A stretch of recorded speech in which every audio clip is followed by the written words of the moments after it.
task to bring this training to a close. Every teaching that I'm doing is actually not going to be useful if you don't put it to work. If you don't put it to work, and then use it so that you can be able to see results. On Sunday, we try to have our mind and have an understanding of God's plan for economic downturn. Anytime there is a deep or economic crisis, God always have a plan. And I said that God's plan, for economic crisis is to prosper his people, and then position his chosen ones into the place of key positions, of leadership, national significance, and influence. And anytime you see recession, depression, and you see issues or problems rising up, just position yourself, because God, is up to something. And I don't know about you, but I sense in my spirit that somebody is actually positioned for next level promotion. Now I don't know whether, because I'm speaking so quietly, but I say that somebody is actually positioned for next level promotion. Hallelujah. All right. Kingdom economics, actually utilizes using strategies and systems that transcend human economies, and we are actually not bothered with where we are, because God is getting ready to do something. Now, on Sunday, I made mention, of God giving you strategies, and we read in 2 Kings. Basically, that's what I'm going to do. Today, I'm going to teach you, apart from dealing with the principles of little, the seed, and the key, I want to teach you the 6 strategies that, and if you use it, I guarantee you, that you are not going to, my sound used to be good. I don't know what is it, I guarantee you that you're not going to be the same. All right. Give me Second Kings. Give me 2 Kings. 2 Kings. There's something that you need to take it out. Chapter 4. 2 Kings chapter 4. 2 Kings chapter 4. From verse 1, reduce my low. Reduce my low. A certain woman of the wives of the sons of the prophets cried out to Elisha, saying, your servant, my husband, is dead. Your servant, my husband, is dead. And you know that your servant feared the Lord, and the creditors is coming to take my 2 sons to be his slaves. Next verse. So Elisha said unto her, what shall I do for you? Tell me, what do you have in the house? And she said, your maidservant has nothing. All right, very, very, very dangerous statement. In the house. But give me King James, not New King James. Not New King James. Had not anything in the house save a pot of oil. Next verse. Then he said, go borrow vessels abroad from all of thy neighbors, even empty vessels. Borrow not a few. And when thou art come in, thou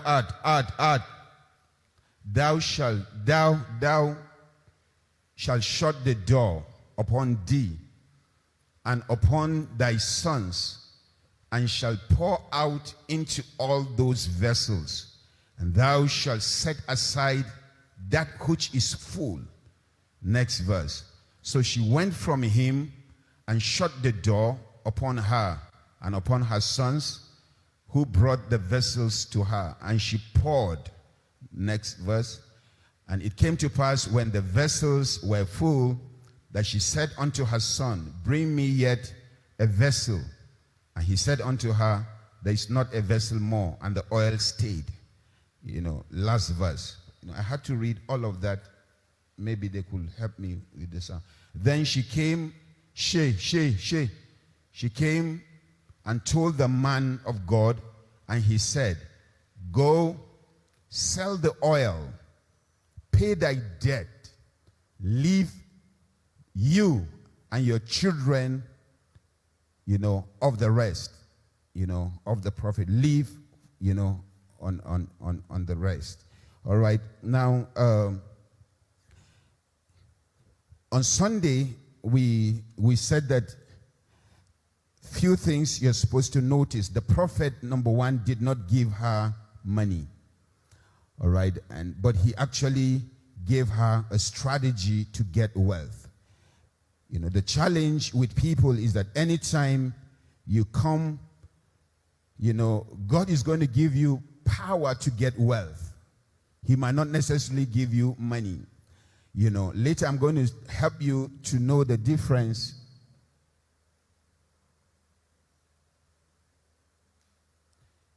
between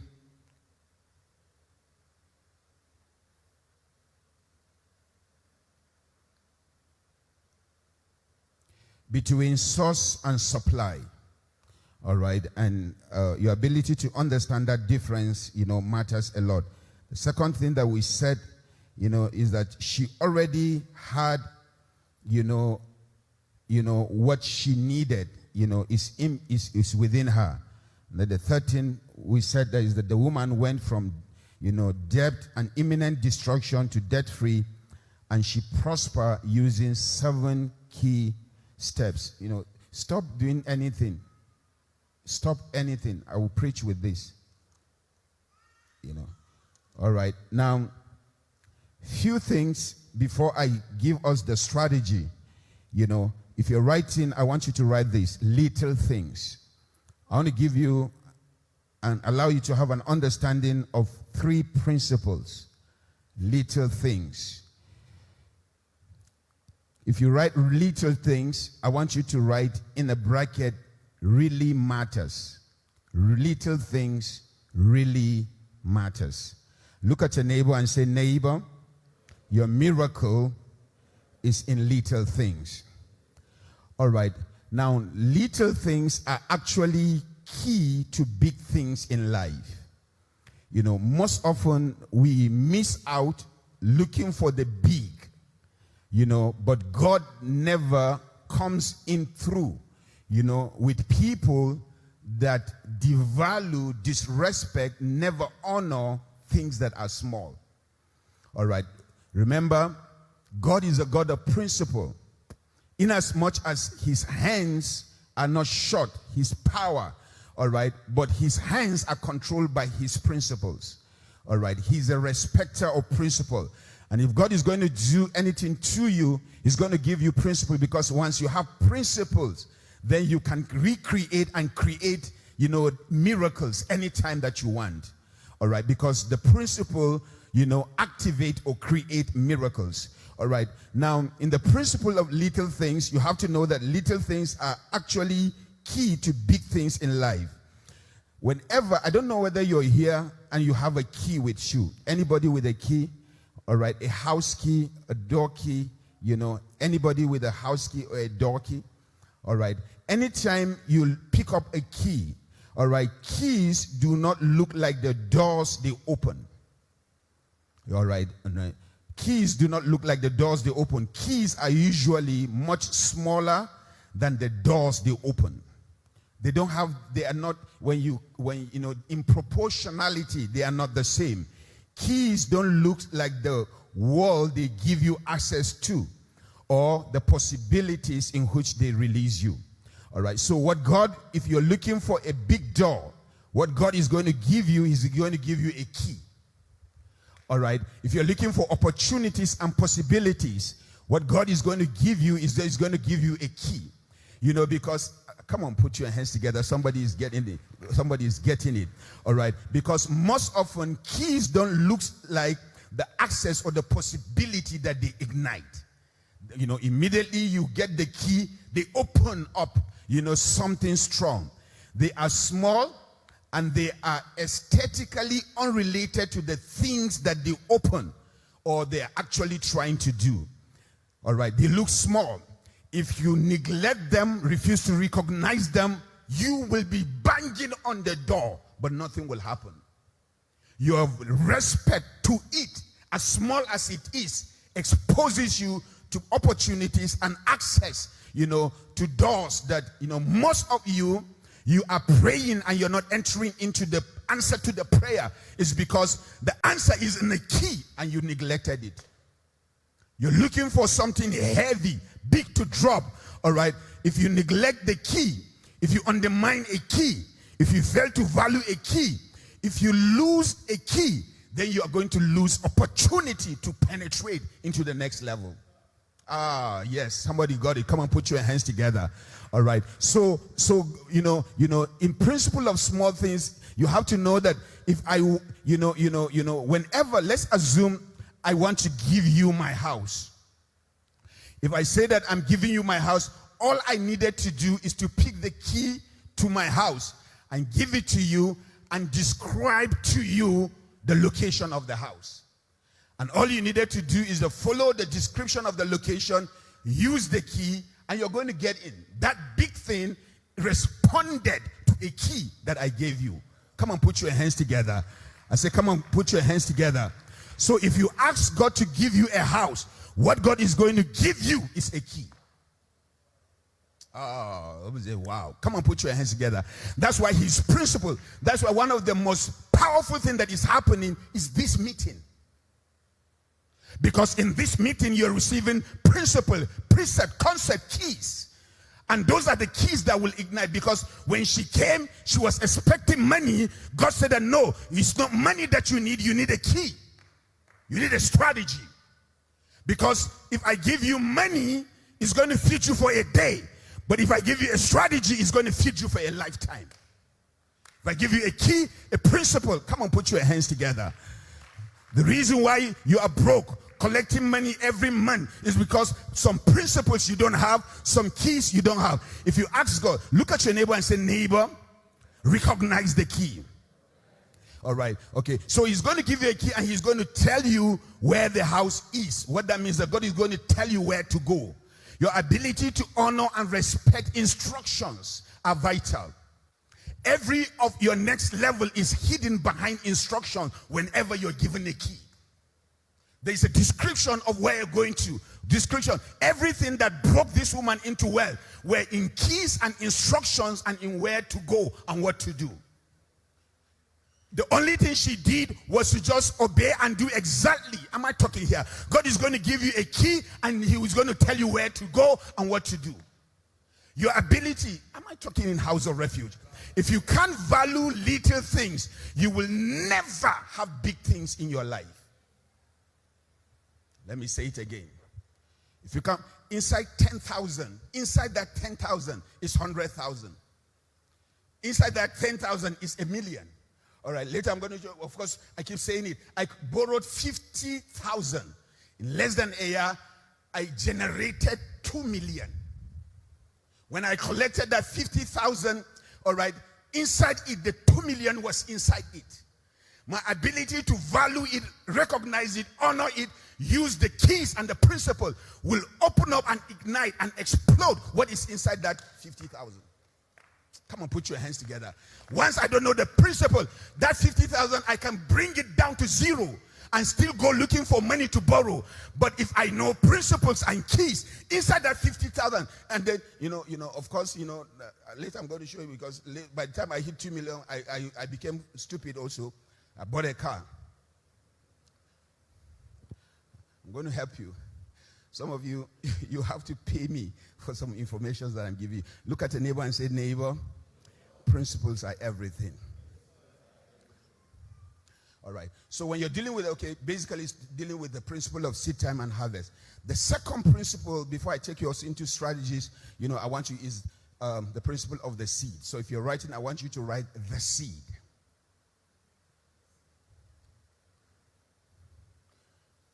Same thing. A seed doesn't look like the tree it produces.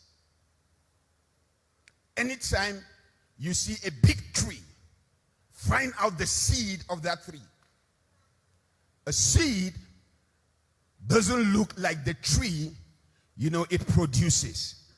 The seed is much more smaller than the tree it produces. If you don't understand these principles, you can't penetrate in life. You can't amount to anything. Because so the respect to the seed opens you up to the power of the tree. Once you neglected the seed, the tree won't be there.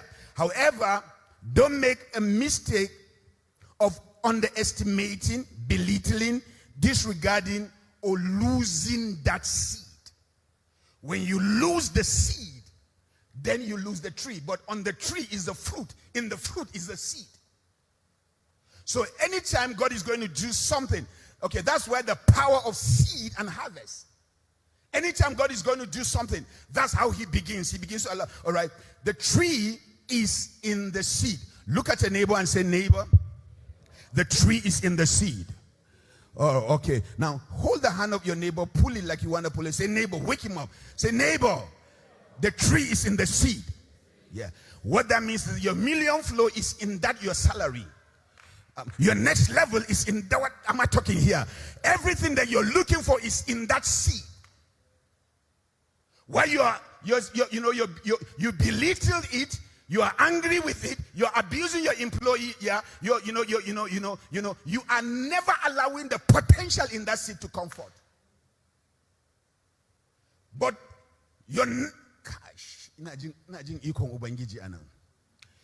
the reason is because the tree is in the seed, and there is fruit in the tree and seed in the fruit. Then one of the things that you need to understand is that one seed is really your key to a major harvest. Whenever you hold a seed, you think you're holding a seed, but you see you're actually holding a forest. If you disregard a seed, you're going to destroy your harvest. Because within it is a potential. You have to understand that. So this little thing is actually a key to a massive thing. Little thing is a key to a massive thing. Broke people, poor people don't have regards to little things. That's why they use, even their change, they disregard it, they give it out, they throw it out, they buy something with it, small change. Meanwhile, your big thing is in that. It's in the little thing. The reason is because you can tell how much a seed is in a fruit. But nobody can ever tell how much a fruit is in a seed. The fruit in a seed is only tied to God. The seed in a fruit you can tell. If I pick up an apple's fruit and I give it to you, you can dissect that and count the seed that are in it. But you can never tell me the fruit that is in one seed if I give it to you. Because the fruit, because the fruit in a seed is with God. The seed in a fruit, you can tell. That's why when you hold a seed, you don't know what is inside. God knows. And God begins to tell you principle about that thing. When you disregard it, you neglect it, you're actually looking for something different. God said that you're belittling my power because my power is in the seed. Nobody can tell the fruit in the seed but me. You can tell the seed in a fruit. Look at your neighbor and say, neighbor, your next level is in the seed. No, say it with energy. Say, neighbor, your next level is in the seed. So if that is true, then you have to value little things. You have to value the keys, and then you have to value the seed. The third principle, if you're writing, I want you to write the key.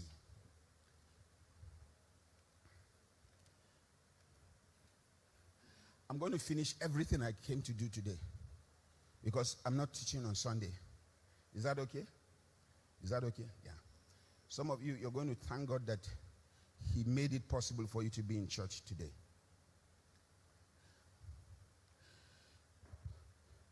I won't talk much on the key because I already mentioned a lot.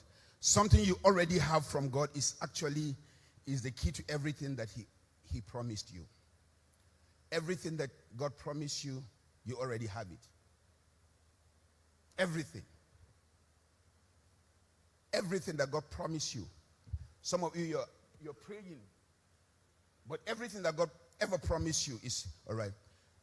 What God is actually waiting, He's waiting for you to value it, to recognize it, to cherish it, to love it, to care for it, to learn it, and to put it into motion. Because everything that you're asking from God, He already gave you. The major mistake is that you don't recognize it. You don't value it. You don't care for it. You never learn it. And you never put it to motion. Let me say it again. Everything that God promised you, you already have it. You already have it. The problem is that, and the big one is that many people don't recognize it. And when you don't recognize it, you will belittle it. You won't love it. You won't care for it. You won't learn it. And you can't put it into motion. And as long as you don't put it into motion, then it can't work for you. The fourth thing that I want you to learn before I give you the strategies is the principle of equal opportunity.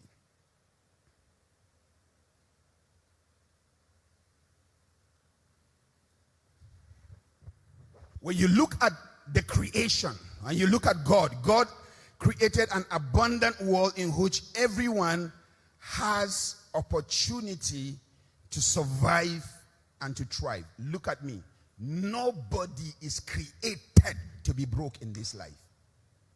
Nobody is created to be poor. There is so much abundance. When God created a thing, is a masterpiece. God cannot put His hand and build up a failure. You are created to survive and to thrive. You have the ability to surmount and overcome anything that the world will ever throw at you. Your problem is not the devil. The witches in your village can't destroy the masterpiece of God. You have to be able to know these opportunities needs to be recognized, needs to be realized if they must produce a result. And everybody has equal opportunity. The whites are not better than you. People in Abuja are not better than you. People in Canada are not better than you. Come on, somebody is not hearing what I'm talking about. All right, but your ability to understand, realize, recognize, and those opportunities will allow the opportunity to begin to produce results for you. God will, and what He does is that He gives seeds, He gives soil, and He gives weather. But you are the one that will determine the size of your harvest. God cannot give the seed, the soil, and the water, and He determines the size of the harvest. No. You are the one. His part is that He's going to make a level playing ground. He's going to allow you seeds. The Bible said that He provides seeds to the sower. That's why there is nobody that is looking at me will ever tell me that money never enters into your hand. He will make sure somebody will give you money, dash you. A government, a place of work. Somebody, there has to be an opportunity. And then He provides the soil. And baby, let me announce to you, once you're subscribed to Him, He's going to provide the weather. He's going to make things to be favorable. Come on, put your hands together if you understand what I'm talking about. The size of the harvest is not on Him. If you harvested little, it's on you. If you disregarded the seed and you never plant, it's on you. If you abuse the seed and you hiss at the seed, never recognize what He put in the inside, is on you. Look at what she said. I have nothing. The nothing she mentioned was her key to salvation. That was what broke poverty in her life. She never recognized it. She never saw it. She belittled it. The nothing that she called. If I were that nothing, I will abuse her. I won't even release to her. Because in the first place, every other thing in your life left you. I was the one that was very loyal and committed and stayed. But you did not even recognize my presence. You told God that you have nothing. Am I talking in house of refuge? Come and put your hands together if you understand what I'm talking about. I'm actually here. You see, this is not a house of pity. I'm not here to give you a handout. I'm actually here to give you a hand up. When she came, she was expecting a handout. God said that we don't give handout, we give hands up. I'm going to release principles and keys and allow your eyes to see. Come on, put your hands together if you understand what I'm talking about. Come on, put those hands together. Hallelujah. I say hallelujah. God gives seed. God gives trees. These are metals. When you pick up a wooden chair, God will never give you a chair. What God will give you, he's going to give you a tree. You have the ability to see a chair inside. You have to have the ability to pull that chair inside, locked in that tree. Michelangelo was seen passing on a rock. That rock, every day, dogs, it was a dump site. Dogs shit on it, pee on it. When he passed that marble rock, he saw an angel trapped in it. Everybody walked past, saw a dump site, a place where dogs. So he now brought out his chisel. Do you have the eyes to see what is trapped in the inside? He started chipping it. And people are saying that, what are you doing? He said that I'm trying to free an angel inside this rock. It's a field. Dogs shitting on it, piss on it. Am I talking here? But he was able to recognize something. And after some times, with labor, with consistency, with a magnificent sculpture came out. They were saying, wow, this is beautiful. He said that while you were passing that ugly thing, this thing that you're seeing so beautifully had already been trapped in the inside of it. I want to announce to you that you look like a dump site, but there is wealth in the inside of you. You look like nothing, but there is power in the inside of you. What you're looking for in Sokoto is actually in your Shokoto. There are treasures in earthen vessels. Come on, put your hands together if you understand what I'm talking about. Can you see it? Can you? There is a wealthy man trapped in this poor body. Hallelujah. I say hallelujah.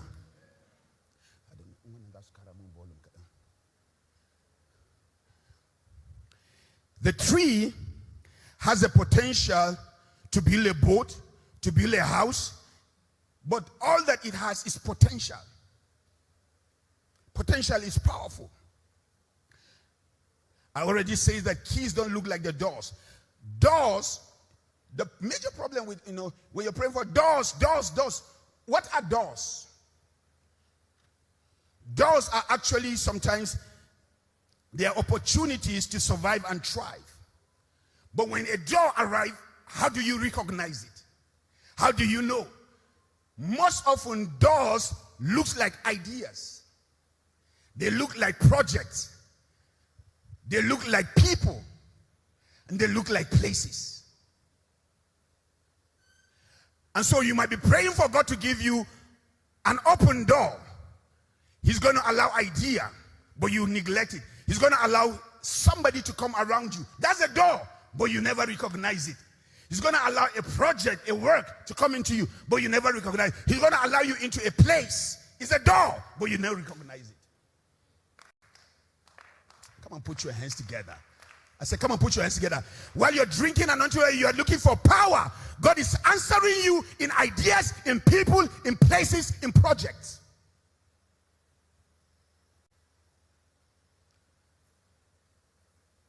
Because you don't even know how a door looks.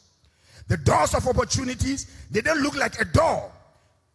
They come in form of ideas. And look at you here. You're praying for a breakthrough, praying for a solution, praying for a way forward. And what God gives you is an idea. But the idea doesn't look glamorous. So you neglected it. He gives you an idea. Or he gives you a people. But they don't look like the future. They look ordinary, but you don't know that it's an answer to your prayer.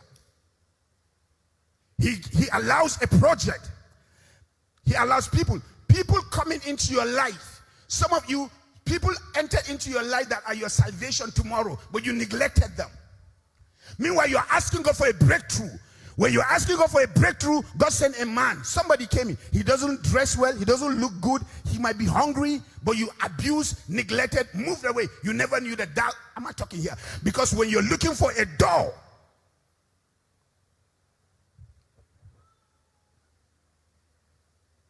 why? It's a principle of keys, principle of small things, principle of seeds. Because God locks things in potential form. He allows them. Am I talking? Look at your neighbor and say, neighbor, there's greatness in the inside of you. So all of these things is God answering your prayers. But you see, it requires you to recognize, to realize that these things that are coming are actually answers to the prayer. He wants you to see the answer in a man, in a people, to see it in a project, to see it in a place, to see it in an idea. You just lie down on the bed and boom, it just flashed. The reason he has to be doing that is because of the principle of equal opportunity. Nobody here is ever created to be poor. Nobody is created to be a failure. He can give you the soil, the seed, and the weather. You will determine the harvest. If you're poor, it's not God's fault. Look at your neighbor and say, neighbor, everything I'm looking for is in the inside of me. All right. With this, I want to take you into the text. This is a woman typical of everybody. What she expected from Elisha was money. How much is the debt? 200,000.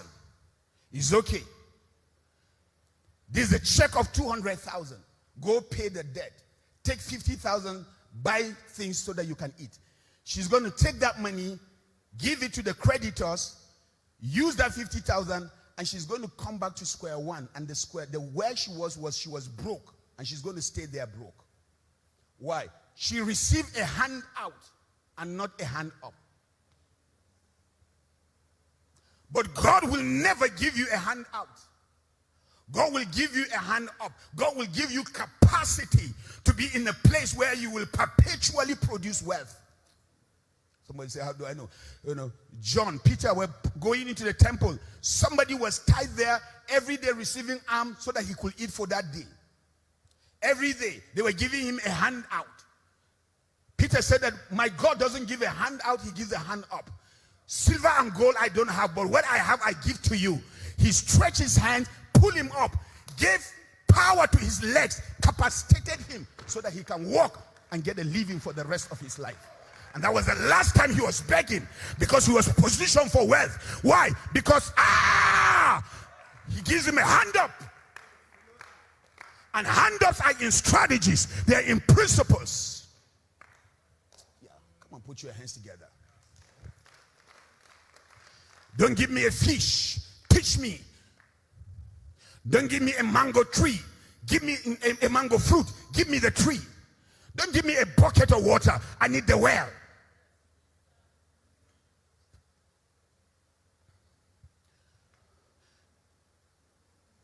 You're actually set up for something big tonight.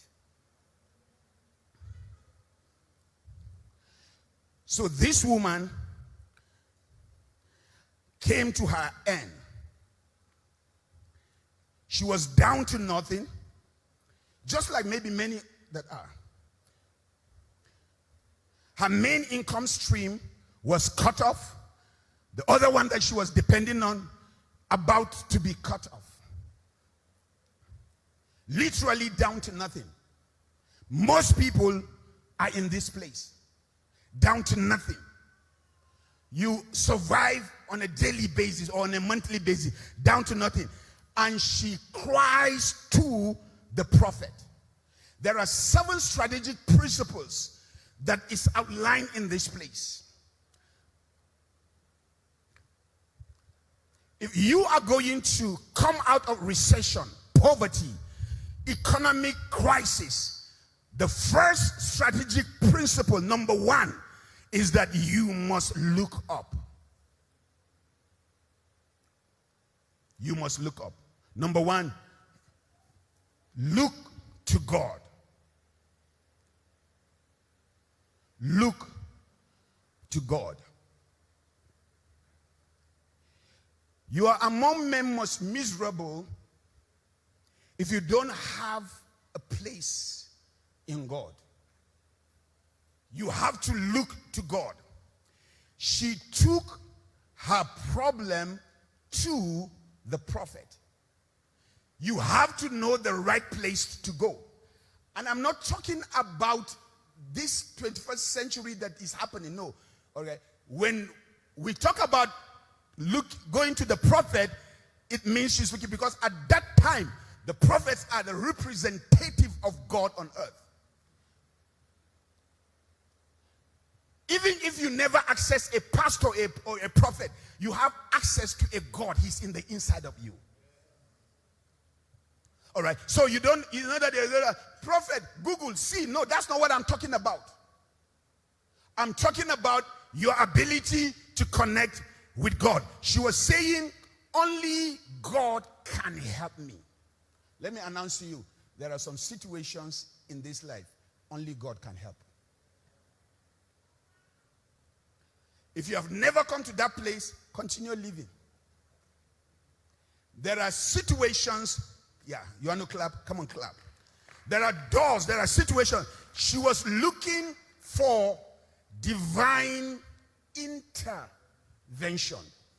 And if you never in your life have an intrusion of the divine, you're going to be miserable in this life. The arms of flesh will fail you. They that trust, some trust in chariots, some in horses, but we trust in the name of our God. I look towards the hills from whence my help comes from. My helps come from the Lord. He that watches over Israel, neither slumber nor sleep. Am I talking here? You got to know that there is a place in God. When my heart is overwhelmed, lead me to a rock that is higher than I. Doesn't matter what is going on in the economy, I have a place that I can run to. There's a place in God where he can hold my mind when I'm going crazy, and he can open doors when no man can open. When the place is going haywire and the landlord is ejecting me and my boss is trying to strike me up, I got a place I can run unto God. I got a place I can cry. This young man cried unto the Lord, and the Lord heard him. And I want you to know that your God is not dead, neither is he slow. He is quick. Am I talking here? His hands are not short. Once you call on him, get ready, he's coming. He might shake the place and arrive. He might cause though I walk through the fire, it shall not kindle over me. I go through the waters, it shall not. Am I talking here? There is a river that makes glad the city of the Most High, because the Lord is in the midst of her. She shall not be moved, and God will help her even at that right early. Baby, God is on time. Come on, I said, baby, God is on time. I said, baby, God is on time. He's not working with your clock. You look and things are not coming. Hang on a little while longer. Seasons are turning. Seasons are changing.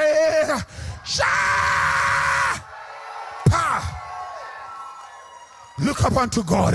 Hold the hand of your neighbor, pull it, and say, look up unto God. God is about to blow into your situation.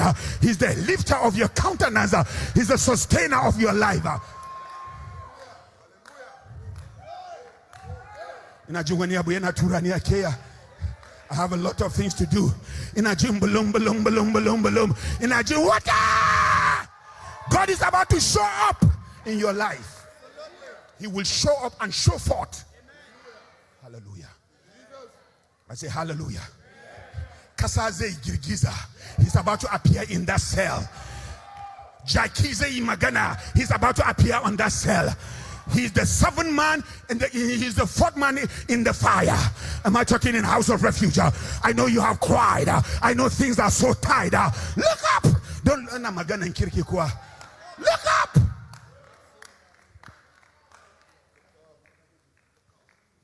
I said, look up. Are you tired of being tired? Look up. Do you have a place? Am I talking here? Look up. I say, look up. Push your neighbor, say, look up, look up, look up. Look up, look up, look up. Your neighbors might fail you, your brothers might fail you, your fathers might fail you, but God will never fail you. Look up. She knows the right place to go. Everything is going haywire. She ran to God. People that always go to God can never be destroyed. That's why you need to warn the devil. Say, Kai hankali, nasang hanyang zuwa gidang ubana. Kai hankali, I'm not talking here. The Bible said that let us come boldly into the throne of grace, that we might obtain mercy in time of need. I know a place to go. Nature, I know a place to go. Nature, I know a place to go. Nature, I know a place to go. That's why I need to warn you. Kai hankali, ki hankali. Kina chakunana kana ga kaman bani da wani ina da ubangiji Allah alkadiru buwa yi gagara misali. I know how to go there. I know the way to the place. He already taught me the way. Come on, put your hands together. I said, come on, put your hands together. I said, come on, put your hands together. It's not time to complain. It's not time to put blame. It's time to look up. It's not time to add 1 and 2 together. See, your naira is not stretching. It's time to look up. When you add all the money, it's never actual. You have too much money there. You have money. Look up. I said, look up. Hold the hand of your neighbor. Say, look up, look up, look up, look up. Are you not tired? You have looked unto people, but can you look up unto God? You have looked up unto the arms. Can you look up unto God? Push him, say, look up, look up, look up, look up, look up, look up, look up, look up, look up, look up, look up, look up, look up, look up, look up, look up, look up, look up, look up.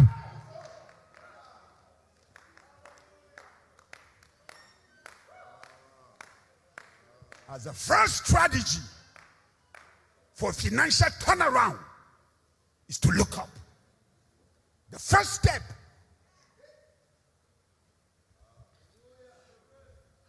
You have to have a place. The anchor must hold. I say the anchor must hold. You're drifting. And I get come on, anchor yariki. You know where to go back to.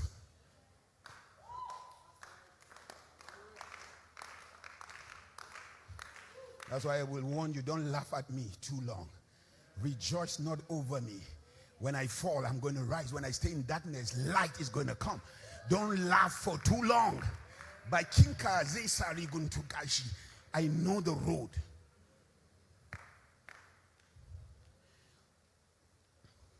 When you go to him, you might think that he's going to give you money. But when you go to him, he's going to ask you to do something. The second strategy, look in.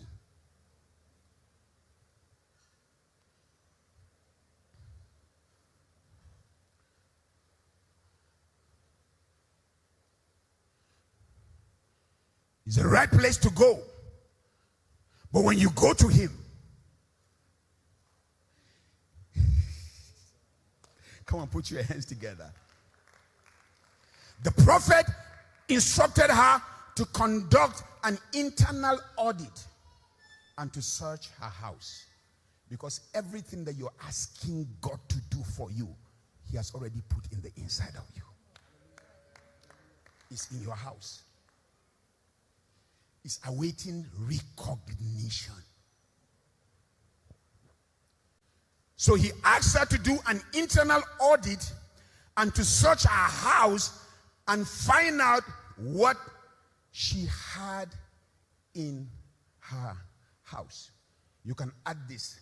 What she had in her house that is of selling value. Anytime you go to God, Because everything that you're asking God to do for you, he has already done it. It's inside you. When he dispatched you. So he said, what should I do for you? Listen to them. What do you have in your house? Now, I want you to see everything that Elisha is saying. I want you to see it as God. Because Elisha was a representative of God. That's God speaking. What should I do for you? You see, I was telling Pastor Mo, I know his voice. Every time I sit in that place, I hear God say, Biasa, what do you want? I know his voice. So when I was reading this and I heard him say that, what do I do? It wasn't strange for me. And God told me that everything to finish that is already provided. Who will have thought that we will be here? Already we have gone well over 200 million. Who will have thought that we are here? We will be here. Anytime. So he said that, what do you have in your house? What did you know? This internal audit is a critical prophetic step. If you cannot internalize, do internal audit. Because what you need for your next level is already inside. The reason is because something you already have from God is the key to everything that God has promised you.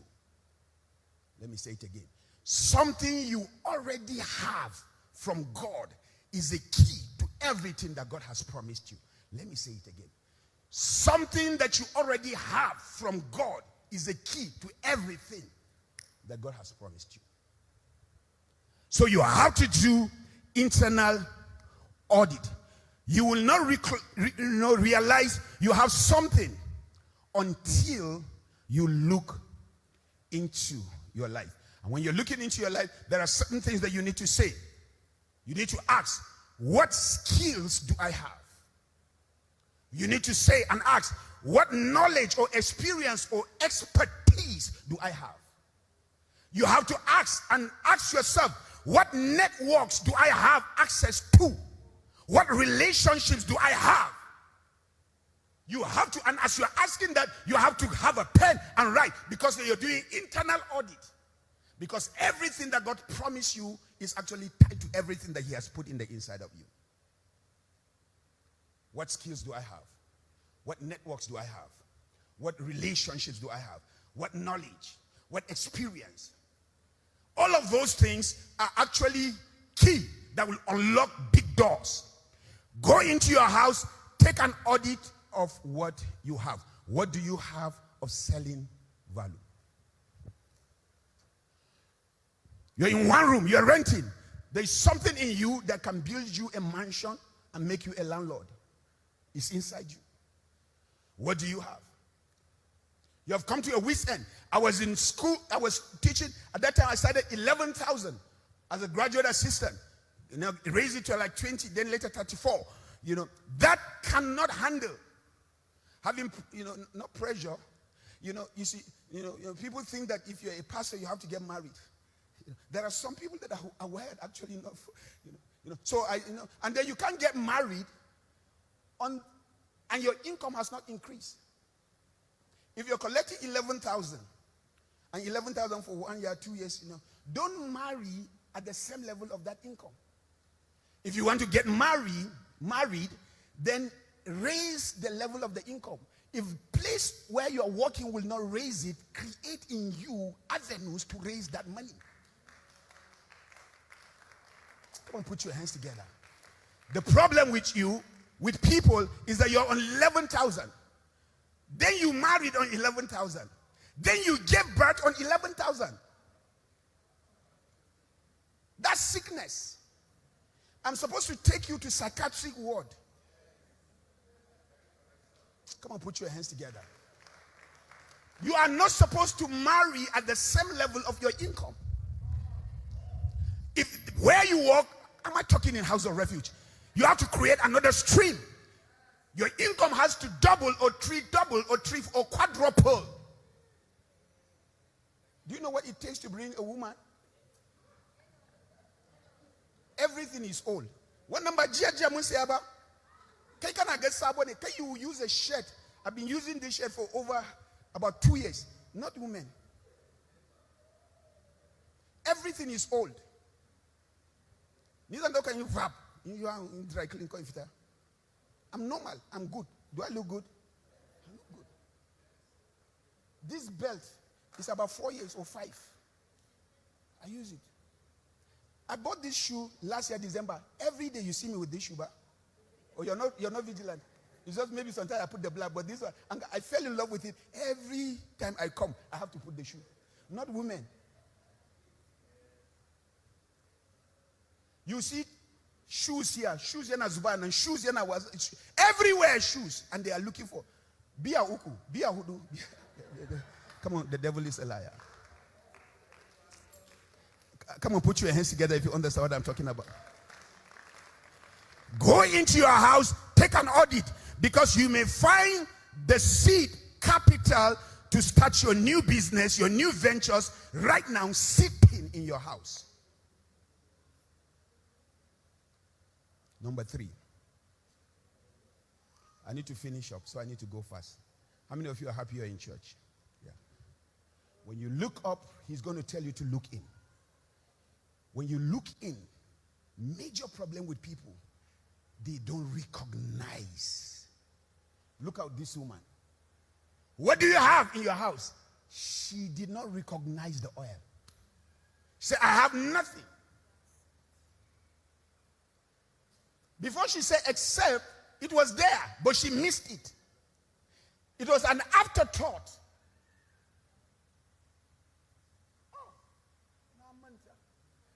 The reason why she manta is because it's too small and insignificant. If it is gigantic, you cannot miss it. And a big door is opened by small things.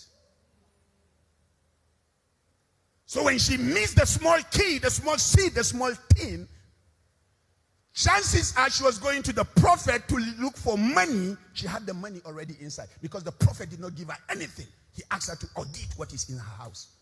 Everything that she got did not come from anywhere. It comes from number 3, recognition. Because when the power of God is going to come on anything that you have, if you don't recognize it, the power will be dormant. Most of you, there is a power to break poverty, but it's dormant. The reason is because recognition never arrived. You never recognize. Some, you never did audit. If you did not audit, you can see. It might take a little while to figure it out. Look at her. It took her some time to figure it out.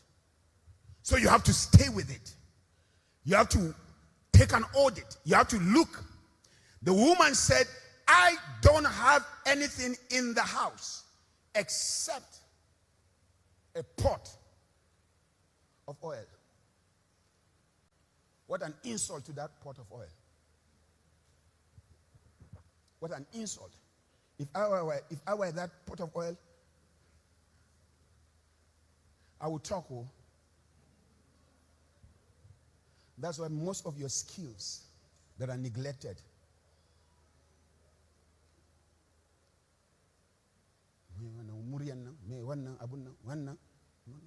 Neglected. Except, listen to me, the pot of oil was the key to her prosperity. It wasn't recognized. The oil is your key to your wealth transfer. The oil is your key to your financial, economic prosperity and liberation. What is this now? The oil, the pot of oil, is the key to your financial and economic prosperity. It's your key to liberation. It's your key to breakthrough. The oil is your key to elevation. The oil is your key to your debt cancellation. The oil is your key to your new economic level. But it wasn't recognized.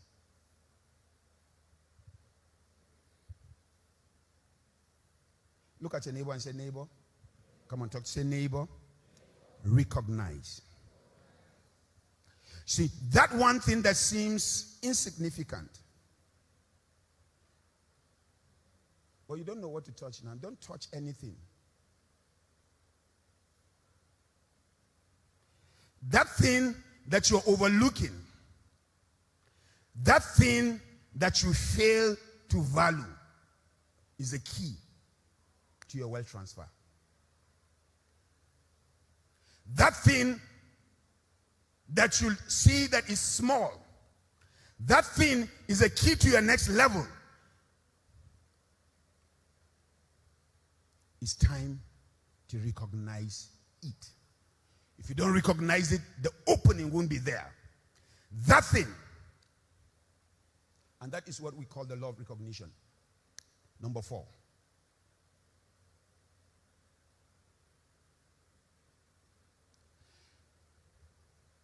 People leverage.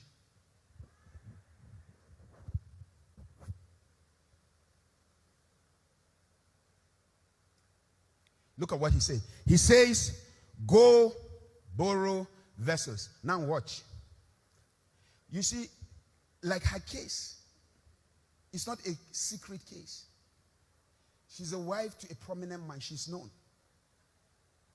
And when those kind of people have an issue, it's known. So her debt is known. So she is known in the society and the neighborhood, the Tana Chikimbashi. When they came to take her 2 sons, everybody knows because they are actually, okay. How is it that somebody that is in debt, you see, in Kasawan Nayana Chikimbashi, Balaka Soka Bashi Arwani Abubai. Yes. So how is it that she's in debt? Look at the instructions. Go borrow from your neighbors vessels. If that is going to be possible, it means that this woman, though in her predicament, she has a very, very good relationship with people. Yeah, that's the right time to clap. I said that's the right time to clap. She has a very, very good relationship. It's hard to borrow when you are in debt. Yet the prophet said, go and borrow. So why is it that she was able to borrow so many vessels from so many people who all knew that she was in debt? How? The reason is because she had something that in biblical economics we call relational currency. If you don't have relational currency, you might not necessarily enter into wealth. She had relational currency. This means that she was generally a nice person. She is a helpful person. She is a kind and considerate person. She's a person that knew how to win friends and influence people. But when the battle, she goes, no, she's nice, she's kind, she knows how to win friends. That's why in her predicament, everybody knows that she's broke. She can go to people. She had relational currency. If you don't know how to leverage on people, if you don't have relationships, wealth of relationship, you can't enter wealth. She was a person that was busy connecting and helping others. Though not having, but helping. Making sure she's there, holding. Relational currency is a form of a leverage. Because there will be time where the instruction will be, go to your neighbors, borrow vessels, and don't borrow a few. Not money, vessels. Well, Mensah talked about, he said vessels might be skills from other people. All right, that's not what I'm dealing with. That's not it. Look at your neighbor, say borrow vessels. One of the best things that you're going to do in this life is to build relational currency. Why? Because you don't know, things might happen. Somebody might go, creditors might come, economic downturn will come. You might be doing business, everything will collapse, pow. While you are there on a zero, leverage on people, they can take you out. Go. You must learn how to win friends and influence people. Everybody that wants to have friends must first prove himself friendly. You don't greet, you don't talk to anybody, you just move. You're just like that. You only know just you. There will be time that you need a help of people. They will close their doors. You don't do nothing. You don't know. You are so selfish. The only person you know is you, your children, you, your husband, nobody else. You're going to be in serious trouble. You need relational currency. Look at your neighbor and say, you need leverage. Come on, talk to me. Look at your neighbor. You must learn how to win friends. You must learn how to do connections, add values to other people, support them, help them. You must be there. You must be able to gather. You must begin to build your networks of high quality relationship. Now look, when I say build relationship, don't just carry jagudas. Build a network of high quality relationships. Look at everywhere she went, they had the capacity to give it to her. That's why it doesn't matter you're broke, you should have friends that are rich. Some of your problems that you're poor, your friends are poor.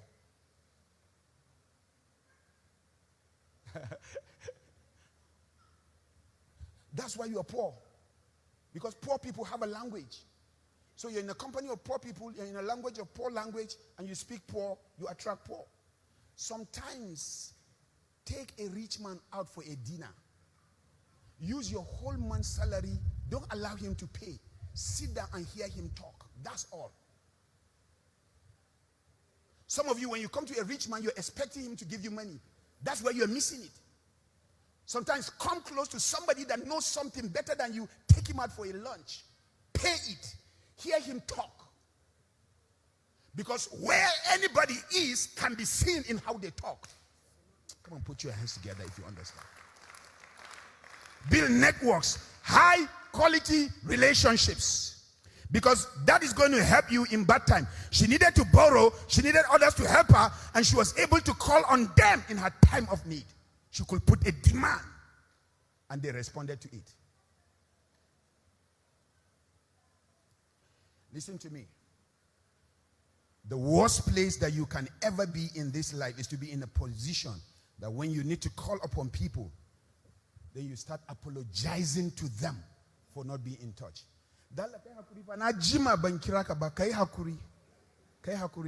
Meanwhile, you are looking for something. You search. Only them, they have a word that can open that door. They have something that can give you. But for 2 years, you never connected. Now you want that connection. You started with apologizing. That's the worst place to be. Come on, put your hands together. That's the worst place to be. Because now you needed to cash on that. Please, where they have better number better chiki. And people are sensitive.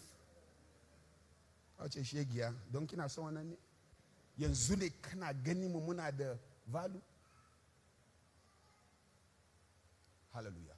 The worst place that you can be, you must be somebody that value relational currency and relationships. Number 5, shut the door.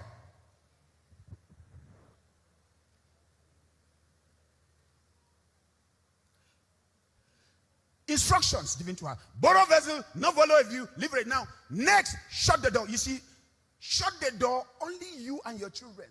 You see, the problem with you is that every secret of your business is on the street.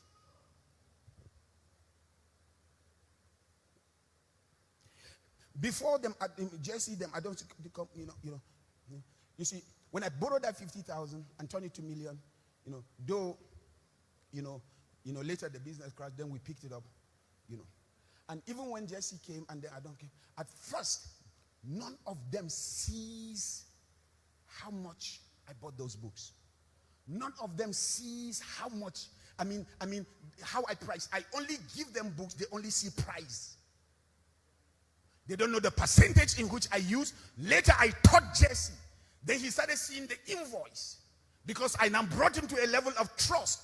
Because later he started even traveling, even if I'm not around. But you see, our invoice, our pricing, nobody on earth ever sees it. You see, your process, nobody should know. Your sacrifice, nobody should see. They should only see your product. Come on, put your hands together. Me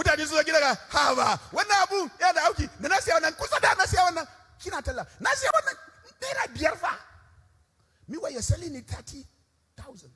You bought it 5,000. You see, you're a fool telling it.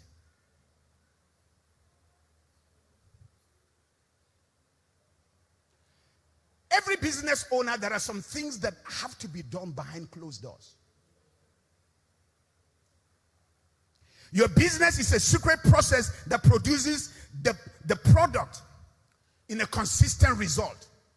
If it is not secretive, you're going to be... Meanwhile, there are sharks. Don't allow them to smell blood. When we had somebody, he will come to Kratos with a pen and paper. One terrible spirit. And he's a believer. Nobody knows where we buy our product. It's not on you. You want the book? Go to Kratos. You don't have to know where I buy it. Why must you know? If you want to know, then put the sacrifice. Struggle. Go look for it and get it. How can I put sacrifice? Go look for it and then I give you. Why? Why should I tell you who supplies? Who is my teller? Who cares? Why should I tell you? You are not supposed to know my secret. So you and your children go inside, shut the door. Come on, put your hands together. I said, come on, put your hands together. Haba. Abdullah, you never. Back in number, they just crash. They don't even have to know where you're getting your thing. Let them be razzled with your product. You should have an iota of awe if you're going to sustain attraction in anything that you do. I'm helping somebody here. I say, I'm helping somebody here. Shut the door. What you don't know when you see a business is how they are doing it. You don't know who their suppliers are. You don't know how they price it. You don't know what their true margins are. You don't know how things are being run. You are not supposed to know. In fact, what helped me to blow into 2 million was, listen to me. I went to Kaduna. I used to go to, there are bookshops that I go. That day, somehow I was led. I just felt I needed, let me just look around. I'm tired with heritage. I'm tired with, So I took a bend and I saw a bookshop. I entered the bookshop. I saw a man seated. He just retired. They paid him his gratuity. He bought the whole bookshop. And he needed to restock. And the books were latest, good, strong, fine. And so he's now selling the books as incredible discount. And nobody was coming. I came from Yola. I bought as if I will buy the whole this thing. A book of 1,005, he's giving me at 400. A book of 2,000 giving me at 500. Book of 3,000. So I packed books. I gathered books. But I must be stupid and said, I said, "Ne, I must be a dab." Shut the door. The miracle is actually supposed to happen when the doors are shut. Come on, put your hands together. There are some sacrifices that I do to arrive here. Nobody knows except my wife. Sometimes even my wife, because sometimes once I lock my door, nobody sees me.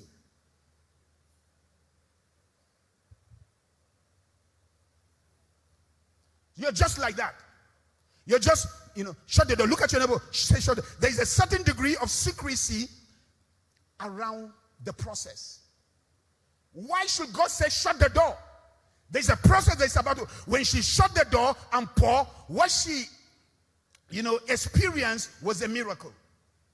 Listen to me. If you're writing, write this. God works miracles.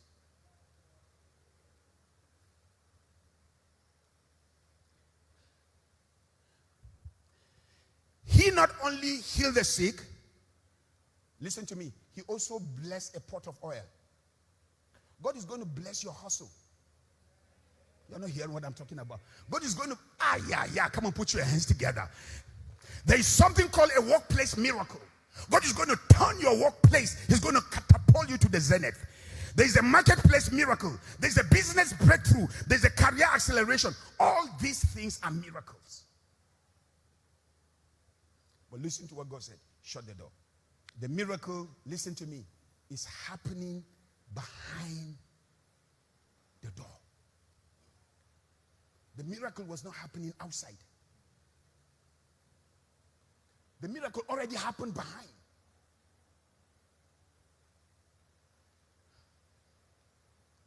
Somebody is excited. Come on, come she favor. Can I say Mishi Abuna? It's now say she. You see, you're sick. You're going to shut and cut off. The miracle. Look at your neighbor. Say, neighbor, the miracle is behind the doors. That means is that there comes a time when you have to be quiet, except if you don't want your business to go global. Why is Coca-Cola still ruling? There are some things about Coca-Cola nobody knows. You can't know. They imitate Pepsi, all of this. How do you do? They only call you call it cola. Coca-Cola. Pepsi never. Pepsi, you make Coca-Cola. Pepsi, Africa, you understand? There is a secret about what they do. Nobody knows. That's why they held it. Because the miracle is always behind closed doors. We meet, Pastor Jesse, there are some things, how he does his pricing. That's why he said, Nima will do that kind of business. You don't know there are some secrets in what he does. And he must be a fool. Am I talking? The only person that can get it must be his sons. That's why when she shut the door, her sons. That's why some things I do, the only people that can get must be my sons. There are some things that I discuss with my sons, I don't discuss with anybody. How I hold mic. How I become sensitive to moments, ignited moments. How I ride when things is climaxing. You might never know.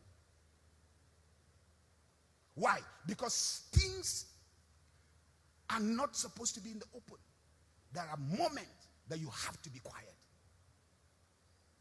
Some of you, your business ran down because you are so foolish. You open your mouth. Your neighbor started doing the same business with you. You gave them back a number. You gave them the number and they are more relational than you. Now your customer loves them more than you. And the supply is cut off. Oh, you guys, you need to pay me. Come on, put your hands together. I said, come on, put your hands together. I said, come on, put your hands together. My time is up. I'm not comfortable. So I'm going to next Wednesday. Come on,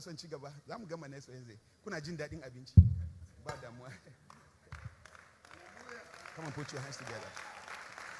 Naga Mrs. Maloko is rap. Nature the roof. Come on, that's a marine. Don't roof. Look at you. Hallelujah. You are favored to be pastored by me.